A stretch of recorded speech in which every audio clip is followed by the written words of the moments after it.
and steep slopes represent hazards where people can be hurt. In addition, the runoff from the pile creates acid mine drainage, that orange color you see in streams.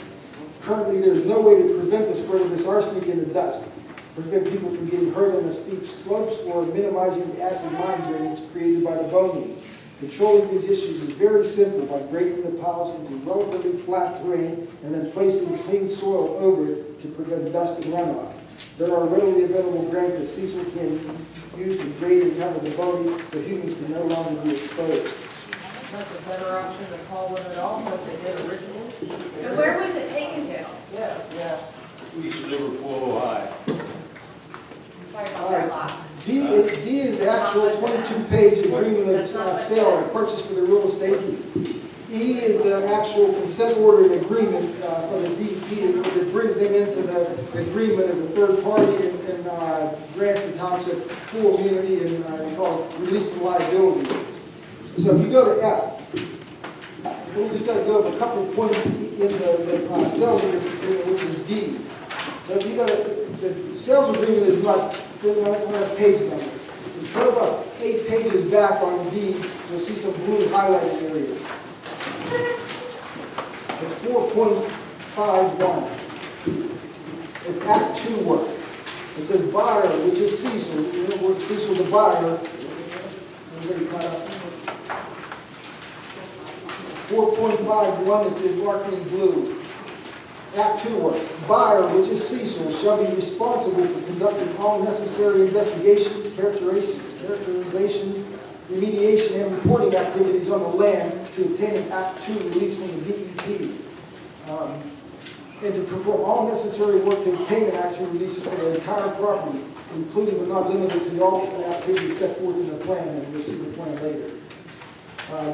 Further on down, it says, seller shall be primarily, which is an ABB, shall be primarily responsible for any environmental liabilities on the property pending the Act 2 clearance. Meaning that as all the work is done, ABB is still responsible for it. Now, the reason we put that in that agreement, and the reason is it's a benefit to the township, because if I was buying Mr. Arista's house, and I agree with him that I can go inspect it and he has to fix up anything that's wrong, I don't want him to get hired an inspector to inspect his house and come up with a list. I want to send my guy in there to go through his house and find anything he can find so I can get it off the list and have him fix it.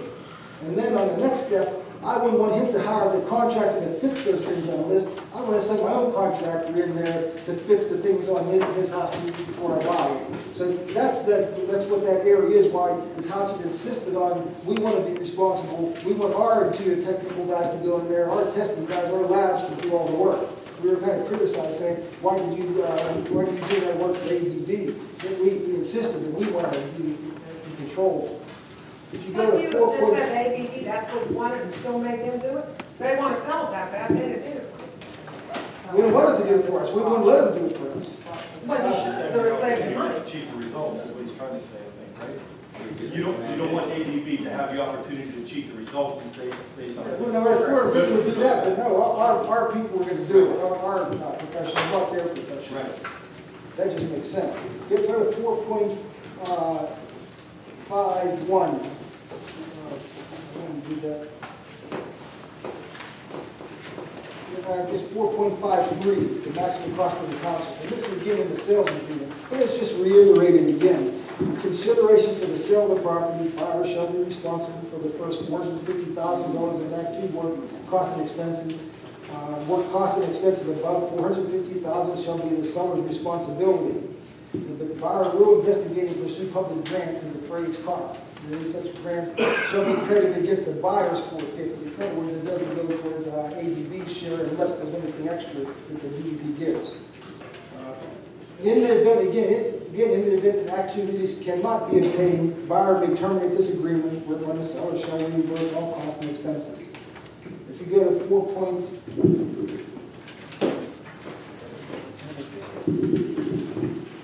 8.1, it's about three-quarters of the way back. There's some blue Sharpie marks on it. 8.1.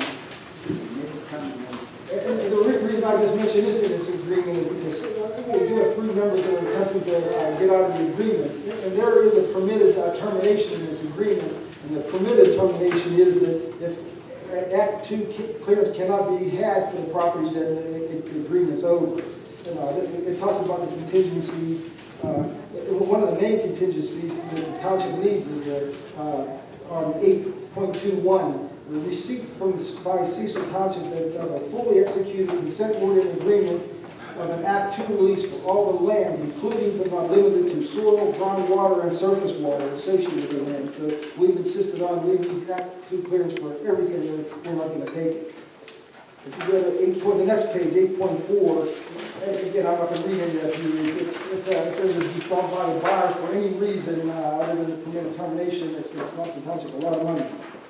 And it says, one other thing it does say, terminate, if the buyer, which is Cecil, terminates the agreement, the buyer or the seller will be able to retain any benefit and all work performed on the land by the buyer, his agents, consultants, contractors, and subcontractors without any obligation to reimburse the buyer. So the board has to be careful about discharging that agreement. Is there a date that they have to have this answer by, or just in limbo? What's in limbo is the grant, and we're going to get to that shortly. Is the grant, they're not going to hold off forever for that. They were ready to announce it 2 weeks ago, then they got word when they saw their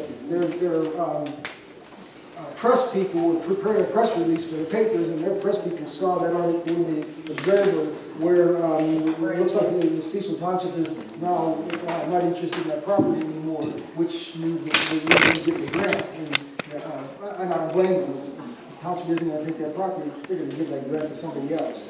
If you go on to E, there's a couple more things. This is the consent order agreement. This is 100% document from the DEP.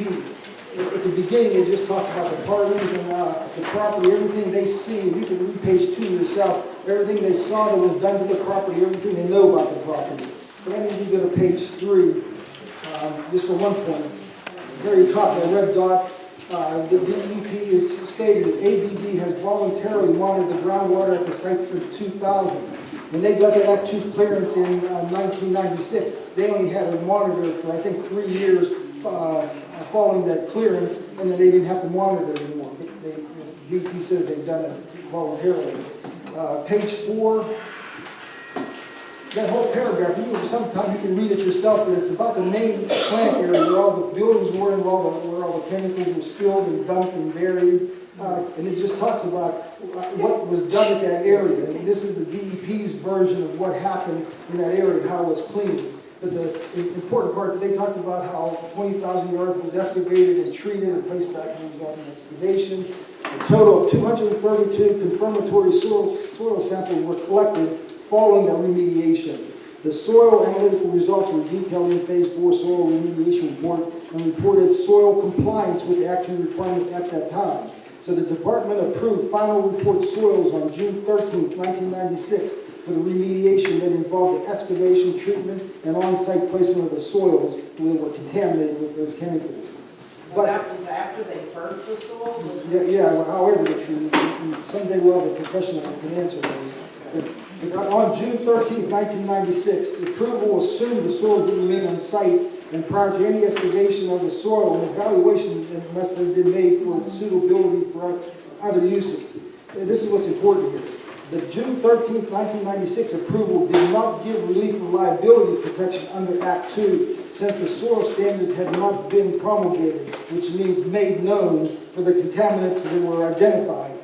So they failed to take a step. So they got Act 2 clearance, but they didn't get the follow-up release from liability.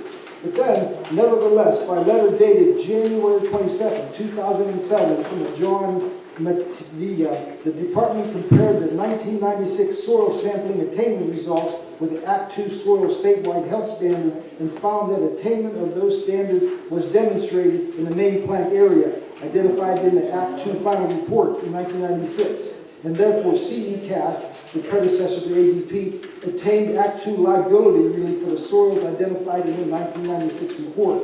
So I don't know if they did it or the DEP recognized that it had been done. So they not only got Act 2 clearance, but they also have that liability relief for that property, which they will be passing on to us. I just need you to go to page, we're almost on page 5. One of the things that, again, I keep hammering it home though, is so the sale of the property from ABB to Cecil Township is contingent upon the department's approval of Cecil Township's Act 2 final report, such that the liability protection conferred by Section 501 of the Act is conferred on ABB as well as Cecil Township. Since ABB has their clearances and they're the ones that are basically shouldering the burden, so they want to make sure that ABB also gets that release from liability. They want it to clean to that level, so against ABB and Cecil both have that limited liability relief. Page 7. There was some talk that if the council ever wanted to build something on there, that they wouldn't be allowed to disturb that area that's just fixed up. But I just Which think area is that on this map? there's no area like that. This is just in general when they do the gob pile. This is actually if the gob pile gets leveled. For Act 2 clearance, the gob pile has to be done. It's not an option. Even though Act 2 is cleared on the site, on the plant site and the clean area, Act 2 will not be given until the whole site is done with land, water, and the soil water and surface water. But anyhow, it says, and again, you might have heard that there was some talk at the time about the township going ahead early and building something on that clean area. We had asked the ABB to break that piece off and sell it to us, and they wouldn't do it. But they said if we want to build on it early, and then the UP can have a problem with that in the clean area, they would cooperate. Well, we never really had intention to build anything on a piece of property incurring construction costs if we didn't actually own it. But they had, that was already in the works that if we wanted to go ahead with it based on how long it was going to take to clean this, then we could go ahead. So that's what that sentence was about. But the spell that we couldn't dig in there, it says, in the event buyer elects to construct a road, public works building, and with related structures on the property prior to approval of the final report, buyer shall avoid disturbing the subsurface strata and soil except as may be necessary to install adequate foundation bearing supports and other disturbances necessary to develop the property, such as utility trenches, roadways, and grading. So, I mean, that was kind of false to saying that once it's done, the township can't use that property to disturb it. Now, I think next to the last one is page 7. The covenant, page 7, number 5. The covenant not to sue. And the main part is that where the halfway down where it says the department hereby covenants not to sue or take administrative action against Cecil Township or ABB under the environmental laws of the Commonwealth, this is paragraph A, because of Cecil Township's or ABB's ownership interest in the property for remediation of the identified contaminants. In other words, if they're working and cleaning up the contaminants, they're not going to take any action against the township or the ABB. I guess that would make sense, but it's if you go to the next page, page 8, the very rest of that paragraph, from the middle of the sentence, it says, should the department approve the final report, ABB and Cecil Township shall be given relief from liability pursuant to section 501, and then the part about suing becomes null and void because the project will be done. And the last item is just 9, and that's access to the property. And that's an important point because Cecil Township and ABB will be resolved of any liability. So it says Cecil Township and ABB shall allow the department and its representative reasonable access to the property during and after implementation of the plan for purposes of remediation, in other words, if they want to do it, and monitoring the progress and results thereof, including compliance with any institutional and engineering controls. This is ABB and the department will use its best efforts to minimize interference with Cecil Township's use of the property.